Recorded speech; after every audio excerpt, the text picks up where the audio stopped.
आप लोगों ने बड़ी सुंदर कथाओं का रस साधन किया। कल रात्रि में बड़ी सुंदर झांकियों का दर्शन किया और आइए आज भगवान कन्हैया का जन्म होना है। किस प्रकार से अत्याचार बढ़े तब परमात्मा का प्रकट हुआ। क्योंकि कहते हैं कि जब अत्याचार होता है ना तभी परमात्मा का जन्म होता है। आइए किस प्रकार से कंस का जन्म हुआ। कंस ने अनेक अत्याचार मचा दिए, साधु संतों को मारने लगा, तो फिर भगवान का जन्म हुआ और किस प्रकार से कंस का उद्धार हुआ, कंस का वध हुआ। आइए इस कथा के माध्यम से श्रवण करेंगे कि उग्रसेन का राज था मथुरा के दरम्यान, और था यद्यपि सुख राज सब, किंतु न थी संतान। महाराज उग्रसेन का राज था। महाराज उग्रसेन राजा थे। उनकी पत्नी का नाम पवन रेखा। महाराज उग्रसेन की पत्नी का नाम पवन रेखा। बड़ा सुंदर सा उनका राज्य चल रहा था प्यारे भक्तों। लेकिन उनके कोई संतान नहीं थी और पवन रेखा अपने पति की आठों पहर सेवा किया करती थी। आठों पहर ऐसा नहीं था कि शाम सुबह केवल, मतलब पति की आज्ञा सिरोधार्य करती थी। जो कहती वही वो करती। आठों पहर उनकी सेवा करती। सुबह जगती तो उनके पैर को छूती। शाम को जब विश्राम करने जाती तब अपने पति के चरणों को छू करके जाती, अपने पति के चरणों को दबाती। बड़ी धर्मज्ञ थी, पतिव्रता नारी थी। तो प्यारे भक्तों,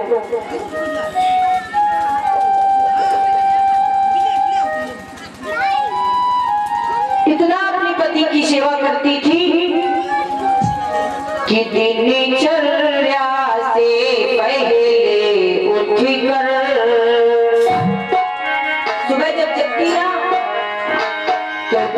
चर्या से पहले उठकर पति का शुभ दर्शन करती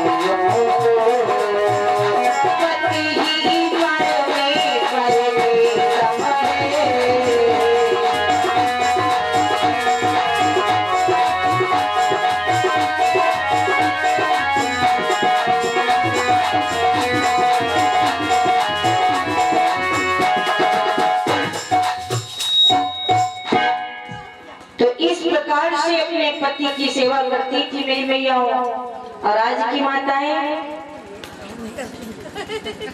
आठों पैर तो छोड़ो, ध्यान ही नहीं देती है।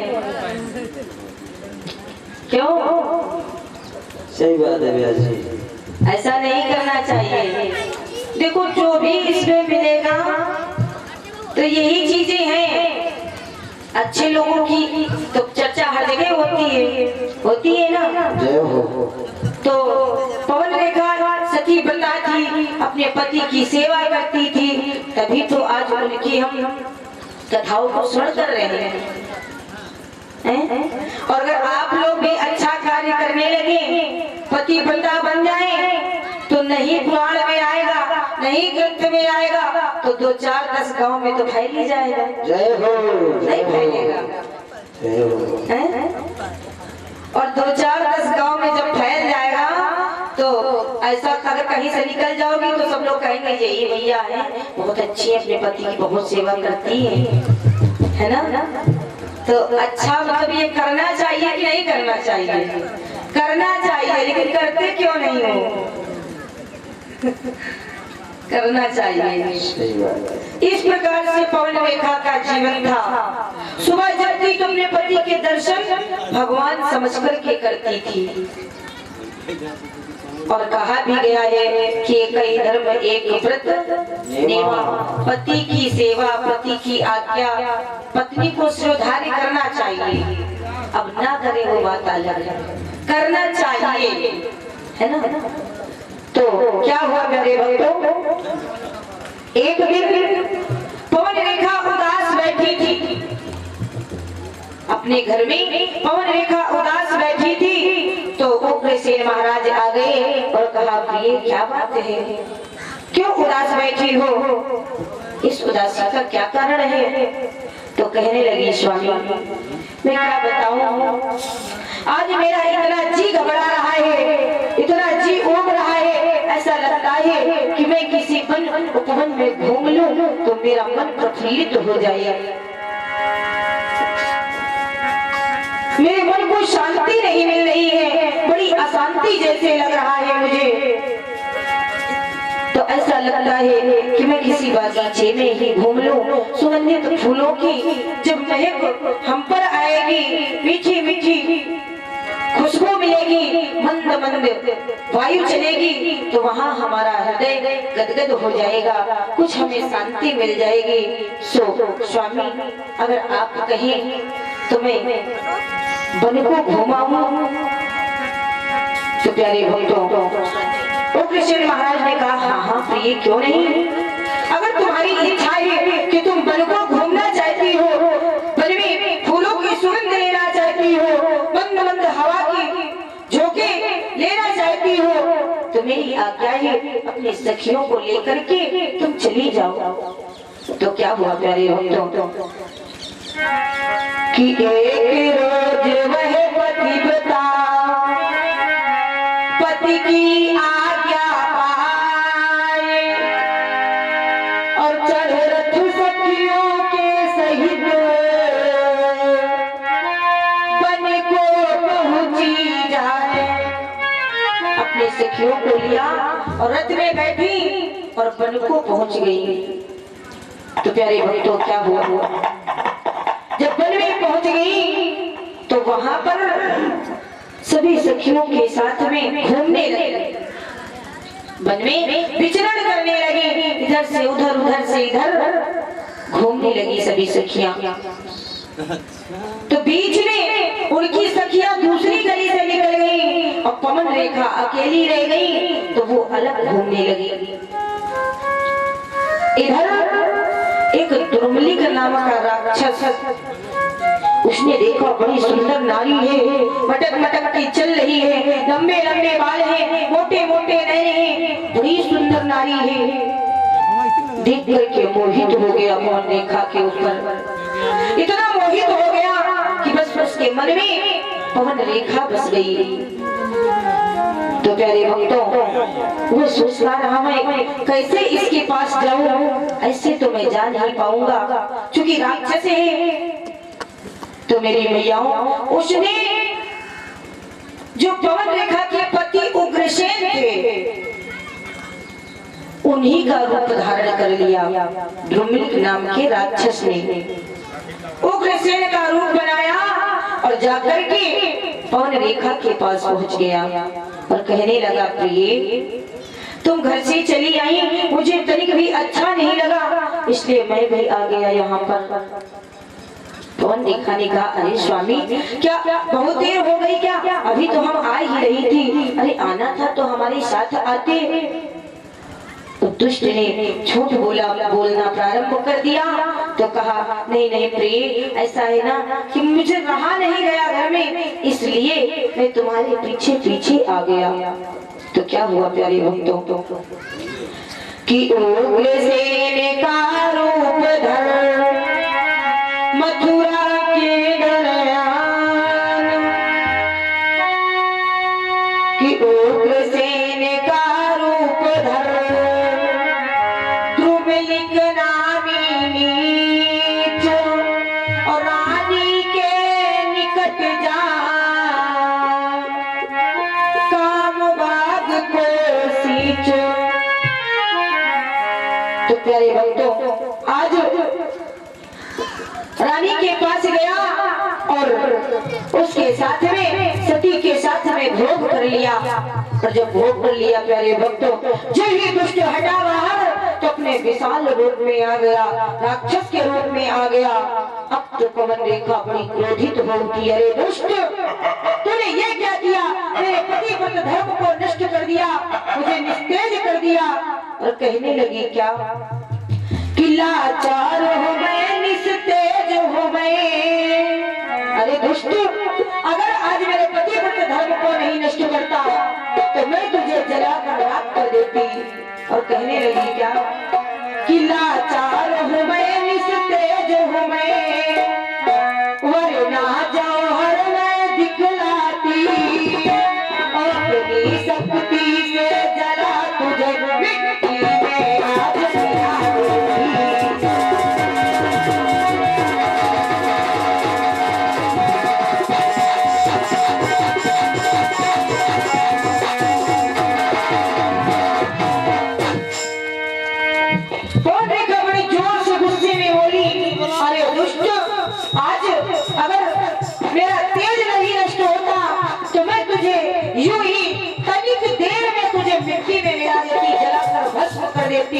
तूने मेरे पतिव्रत धर्म को नष्ट कर दिया, तुझे तनिक लज्जा नहीं आई, तूने मेरे पति का रूप धारण कर लिया।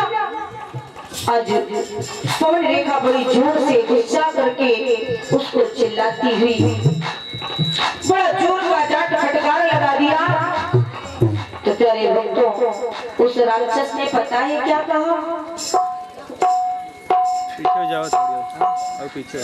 राक्षस ने कहा कि अरे नारी, तू जिसे हमें नीच कहती है, अरे तेरे कोई संतान नहीं थी, अभी तक नहीं हुई, तो मेरे इस संयोग से एक साइड मेरे इस संयोग से होगा सुपुत्र सुवीर, इतना शक्तिशाली पुत्र होगा रानी, इतना शक्तिशाली होगा, इतना बलशाली होगा कि जिसे मारने में स्वयं पार ब्रह्म परमेश्वर आएंगे, अन्यथा उसका कोई कुछ नहीं कर पाएगा। रुक जा, अरे इनका थोड़ी हटाओ। जे ही ऐसा कहा प्यारे भक्तों। आज रानी शांत होकर के बैठ गई। पवन रेखा कर भी क्या सकती थी, क्योंकि जो होना था प्यारे भक्तों वो तो हो गया। और इस प्रकार से इधर सखियों ने देखा,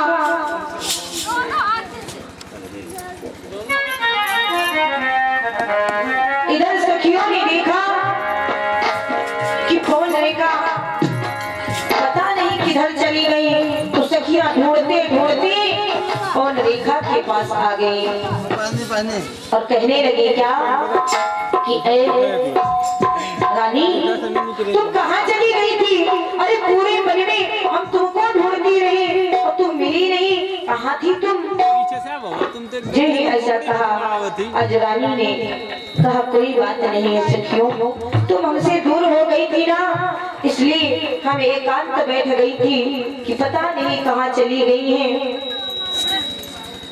जे ही इतना कहा तो फिर सखियों ने कह दिया कि तुम्हारे बाल कैसे बिखरे हैं, ये नेत्रों में जो काजल लगा था ये क्यों इतना फैल गया है, और बाल तो ऐसे बिखरे हैं जैसे कि हम बना क्या कहें। सखियों ने जो ही ऐसा कहा तो रानी ने कहा क्या बताऊं सखियों, एक बंदर आया था, उसने मेरे श्रृंगार को बिगाड़ दिया, मेरे बालों को खोल दिया, मेरे केशों को बड़ी जोर से पीछे से उलझा दिया और मैं कुछ नहीं कर पाई, और ऐसा करके वह चला गया। जो ही ऐसा कहा आज सखियों ने कहा कोई बात नहीं है रानी, चलो हम घर चलते हैं। सभी सखियों समेत आज पवन रेखा रथ पर बैठी और अपने घर की ओर आ गई। तो क्या हुआ, क्योंकि कहते हैं मेरी मैयाओं, अगर ऐसा कुछ हो भी जाता है तो कहे तो किससे कहे, कुछ कह सकती है क्या? नहीं कह सकती। आज पवन रेखा अपने घर को आई, बड़ी उदास हो गई, बड़ी चिंतित हो गई। तो उग्रसेन ने पूछा क्या बात है प्रिय, अभी तो कह रही थी हम वन को जाएंगे, मेरा मन शांत हो जाएगा, और तुम वहाँ से जब से आई हो तो तुम तो और उदास लगती हो, क्या बात है? कहा कुछ नहीं स्वामी, मैं क्या बताऊं, पता नहीं क्यों मेरा मन बड़ा अशांत है। उसने अपने पति से कुछ नहीं बताया प्यारे भक्तों। तो क्या हुआ, कुछ समय हुआ और कुछ समय के बाद में जब पवन रेखा का गर्भ बढ़ने लगा, आज पुत्र का होने का समय आ गया, तो क्या हुआ प्यारे भक्तों कि इस प्रकार पैदा हुआ वह भूतल का भार। राजन कुछ संक्षेप में कहेंगे उसकी व्यवहार। इस प्रकार से कंस का जन्म हुआ एक राक्षस के द्वारा। कंस का जन्म हो गया, लेकिन जब कंस का जन्म हुआ था ना, तो पता है कैसे जोर के बादल गरज रहे थे कि पैदा होते ही बालक के, कि पैदा होते ही बालक के आधी तूफान मचाने लगा।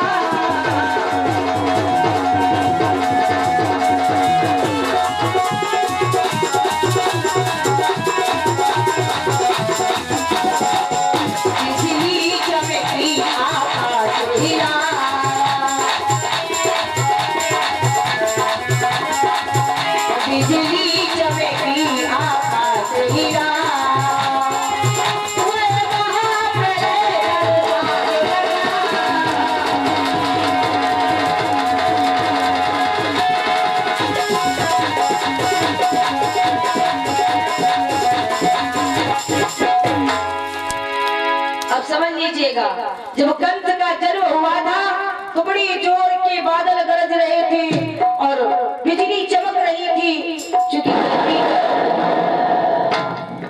चूंकि कहते हैं कि जब कोई पापी जन्म लेता है तो बिजली कड़कती है और बड़ी जोर की बारिश होती है, महाप्रलय जैसे आने लगता है। और या फिर परमात्मा जब जन्म लेते हैं तो मंद मंद हवा चलने लगती है, मीठी मीठी बरसात होने लगती है, रिमझिम रिमझिम। तो आज कंस पापी का जन्म हुआ तो इतना प्रलय जैसे आने लगा प्यारे भक्तों। इधर कंस का जन्म हुआ, कुछ समय हुए कंस थोड़ा सा सयाना हुआ। आइए दो शब्दों में परमात्मा का भाव, फिर आगे कथा था।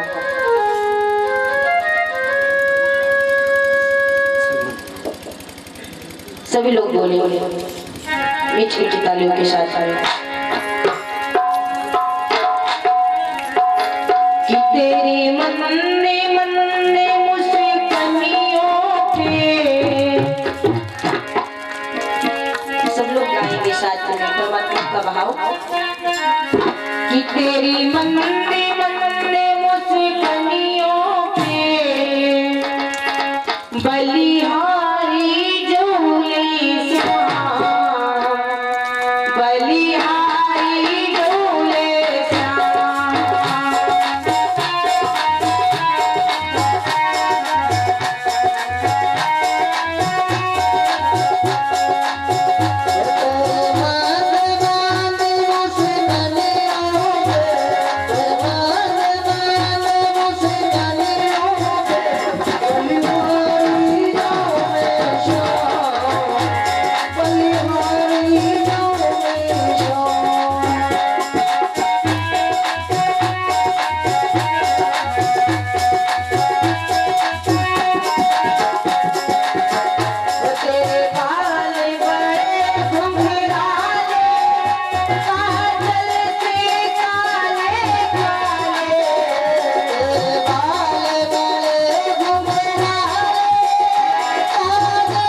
उसी छवि का दर्शन करते हुए कि तेरे पैर पायलिया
तो कहीं कुत्ते के बच्चों को मारकर कुएं में डाल दे, तो छोटे छोटे जानवर के बच्चे जो होते हैं ना, तो कहीं मारता, कहीं काटता, कहीं कुएं में डालता, तो कहीं नाले में डालता। ये उसके कार्य थे। कभी कभी तो संत जन, साधु जन जो निकल के जाया करते, पीछे से पत्थर उठाता, बड़ी जोर का मार के रख जाता। ऐसे कार्य थे। एक बार गली से निकल कर जा रहा था, तो एक कुत्ते के छोटे छोटे जो बच्चे नहीं होते हैं, बड़े प्रिय होते हैं, छोटे छोटे बच्चे, 4 बच्चे खेल रहे थे और कंस ने देख लिया कि ये कुत्ते के बच्चे छोटे छोटे हैं, गया और जाकर के उनकी गर्दन को काटकर कुएं में डाल दिया। मानो जैसे बच्चों का यमदूत हो, इस प्रकार से उसके कार्य थे।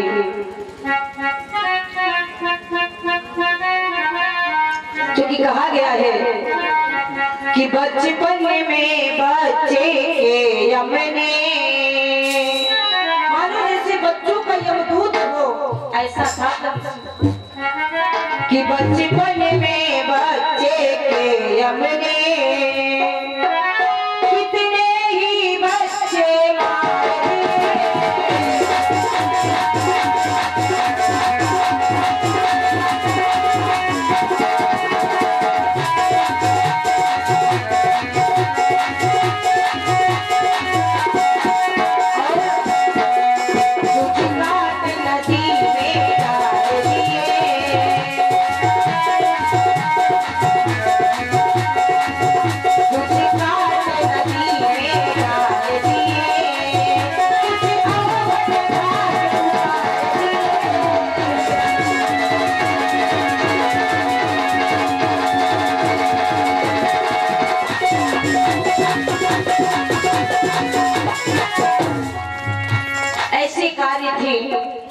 सो प्यारे भक्तों, थोड़ा सा और जब कंस सयाना हुआ और सयाना हुआ तो बड़ा उपद्रव मचाने लगा।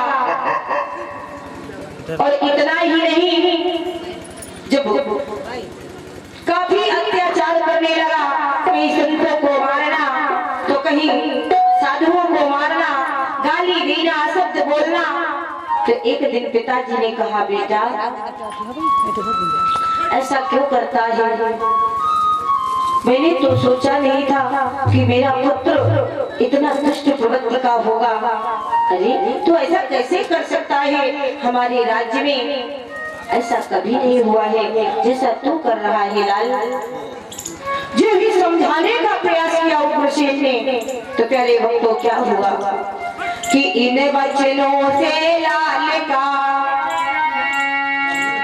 बदन हो गया लाल। पकड़ पिता को जेल में दिया नीच ने डाल। समझाने का प्रयास किया तो अपने पिता को जेल में डाल दिया, क्योंकि वो समझना नहीं चाहता था।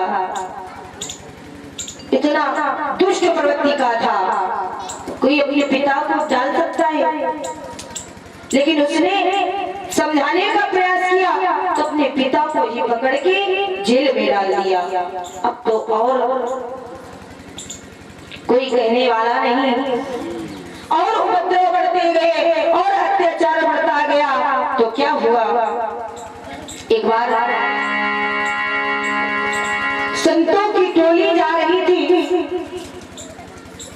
संतों की, सीताराम।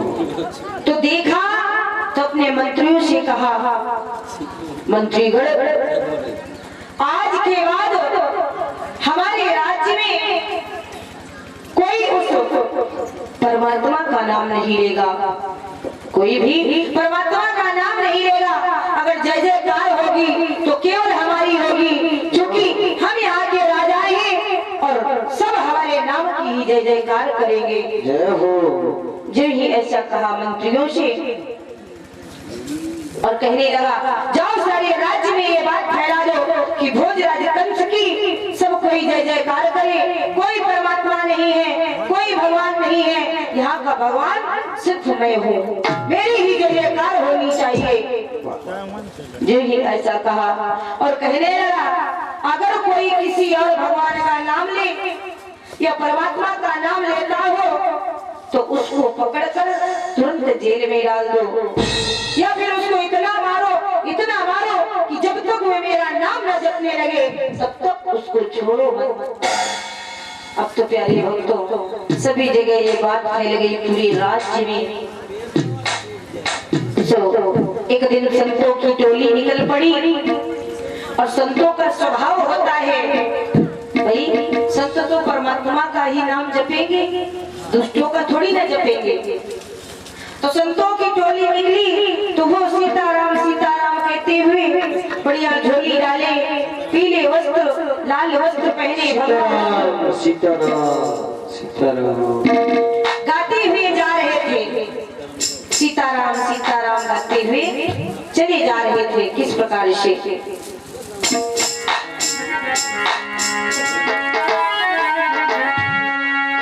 सीताराम सीताराम, संतों का स्वभाव होता है ना परमात्मा का नाम लेना। आइए हम सभी भी लेते हैं कि सीताराम सीताराम और सीताराम कहिए और जय विधि राखेगा।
बोलिए राघवेंद्र सरकार की।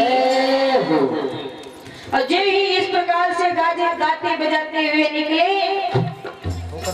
तो राजा के मंत्रियों ने देखा तो कहा, हे बाबा ये क्या हो रहा है? अरे हमारे राज्य में केवल भोजराज कंस की जय जयकार होती है और तुम कहाँ राम सीता कहते हो? और बाबाओं को पकड़ लिया, संतों को और पकड़ लिया। पकड़ने के बाद में मारने लगे उनको और मारने लगे जब तो कहा, बाबा जी बोलो भोजराज कंस की जय। बोलो भोजराज कंस की। आप लोग ना बोलो। जय हो। बाबा से वो कहते हैं मंत्रीगण कि बाबा बोलो भोजराज कंस की जय, भोजराज कंस की जय। लेकिन बाबा थोड़ी ना बोलेंगे, साधु संत जन हैं, वो दुष्टों की जय नहीं बोलेंगे, बोलेंगे तो सिर्फ परमात्मा की जय बोलेंगे। जय हो। उन्होंने कहा चाहे मेरे शरीर से खाल निकाल लो, चाहे मेरे प्राणों को हर लो, लेकिन मैं लूंगा तो सिर्फ परमात्मा का नाम लूंगा। अब तो प्यारे भक्तों, जब ही और जोर से मार पड़ने लगी तो बाबा बेचारे सिमट कर एक तरफ खड़े हो गए, क्योंकि मार से तो सभी डरते हैं, है ना। बूढ़े बाबा थे, संत जन वृद्धावस्था के थे, डर गए, लेकिन उन्होंने कंस की जय नहीं बोला। हार गए मंत्रीगण, उनको पकड़ा और पकड़कर जेल में डाल दिया। ऋषियों को, महात्माओं को परेशान करने लगे। अगर कोई नहीं मानता तो काट डालते, किसी को मारते, किसी को काटते, किसी के बाल नोच लेते, किसी की दाढ़ी निकाल लेते, ऐसा कार्य करते। क्योंकि राजा का आदेश था कि मेरी जय बोलो, मेरे नाम की जयकारी लगवाओ, भगवान का नाम कोई नहीं लेगा। लेकिन प्यारे भक्तों,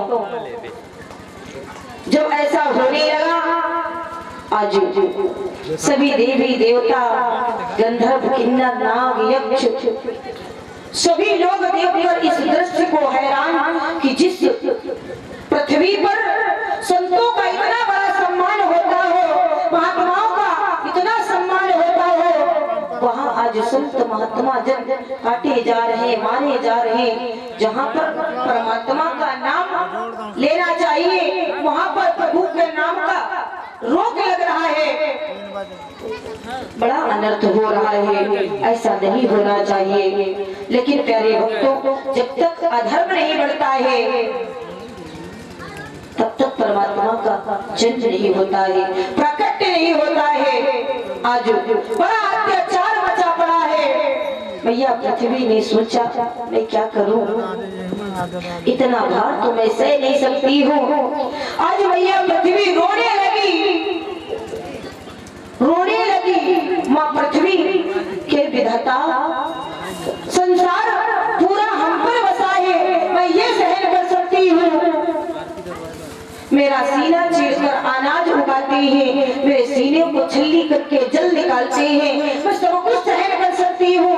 मेरे ऊपर मलमूत्र करते हैं, लेकिन मैं ये सहन नहीं कर सकती हूँ कि साधु संतों का रक्त मेरे आंचल में पड़े, मेरे आंचल में साधु संतों का रक्त बह करके आए, ये तो मैं सहन नहीं कर सकती हूँ।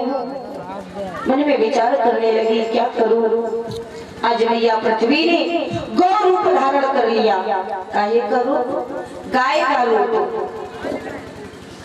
और गाय का रूप धारण कर लिया तो क्या हुआ प्यारे भक्तों, मैया पृथ्वी और देवी देवता, ऋषि मुनि,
प्राणों को मत लो। जब ही ऐसा कहा तो आज प्यारे भक्तों कंस ने देवकी और वसुदेव को जेल में डाल दिया कि अगर लाल होंगे तो जेल में रहेंगी, हमारी नजर में रहेंगी, तो जितने लाल होंगे सब हमें पता चल जाएगा। तो प्यारे भक्तों क्या हुआ, दोनों को जेल में डाल दिया और जेल में जब डाल दिया तो आज देवकी और वसुदेव जी जेल में पड़े हुए हैं और कहने लगी देवकी कि स्वामी आज हमारी शादी के अभी कुछ ही समय हुआ ही है, मेरे पैरों का महावर नहीं छूटा है, मेरे हाथों की मेहंदी नहीं छूटी है, मेरे मांग की विधिया अभी लगी है और भैया ने क्या कर दिया। परमात्मा की विडंबना बड़ी अलग होती है प्यारे भक्तों, परमात्मा जैसा चाहता है उसको वैसा नचा देता है। आज कहने लगी कि स्वामी क्या मेरे भाग्य में यही था। वसुदेव जी ने कहा जो करता है सो हरि करता है, सब उसकी कृपा से होता है, शायद प्रिय उसी की ये इच्छा हो। आज दोनों जेल में पड़े हैं। कुछ समय हुआ एक पुत्र का जन्म हुआ। जब एक पुत्र का जन्म हुआ प्यारे भक्तों, जब ही लाल को देखा वसुदेव जी ने तो लाल को देख करके देखते ही रह गए कि मैंने कैसा वचन दे दिया, आज मुझे अपने लाल को उसको देना पड़ेगा क्योंकि मैंने वचन दिया है। और वचन देकर वो करते नहीं थे।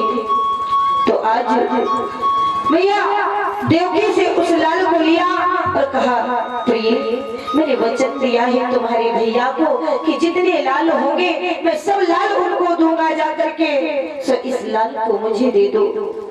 आज भैया देवकी करे तो क्या करे, उसको लाल को देना पड़ा और लाल को लेकर के वसुदेव जी कंस के पास पहुंच गए। भैया मैंने जैसा कहा था सो आज मेरा प्रथम पुत्र हुआ है, सो मैं आज आपको सौंपने आया हूँ, ये लीजिए मेरा पुत्र।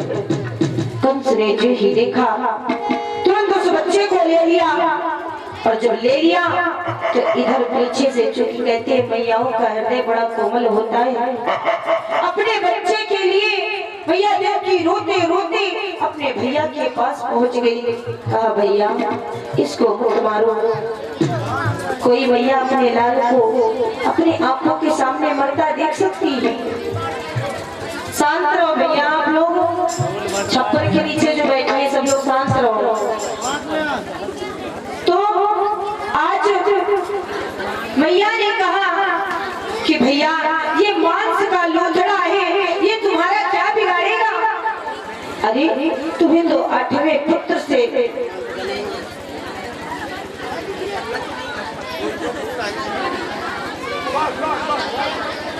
बस भैया हो गया। भैया शांत रहे सब लोग, बहुत शोर मचाती हैं। और इस प्रकार से उस पुत्र को मार दिया कंस ने। इसी प्रकार एक पुत्र नहीं, दो पुत्र नहीं, 6 पुत्रों को मार दिया कंस ने। तो क्या हुआ प्यारे भक्तों, अब तो 7वें पुत्र की बारी आ गई।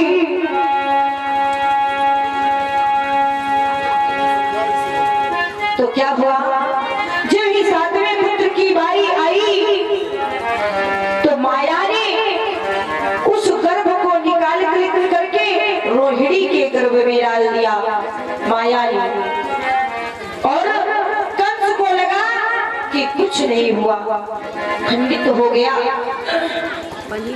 तो क्या हुआ प्यारे भक्तों, कंस ने सोचा कि कुछ नहीं हुआ, खंडित हो गया। आप लोग हर छठ मनाती है, सब लोग मनाती है। क्या होता है उसमें, एक दूसरे के घर से जो अन्न मांगा जाता है, भुना हुआ मांगा जाता है। तो मेरी मैयाओं वो इसलिए मनाया जाता है कि जो माया ने उस गर्भ को खींचकर रोहिणी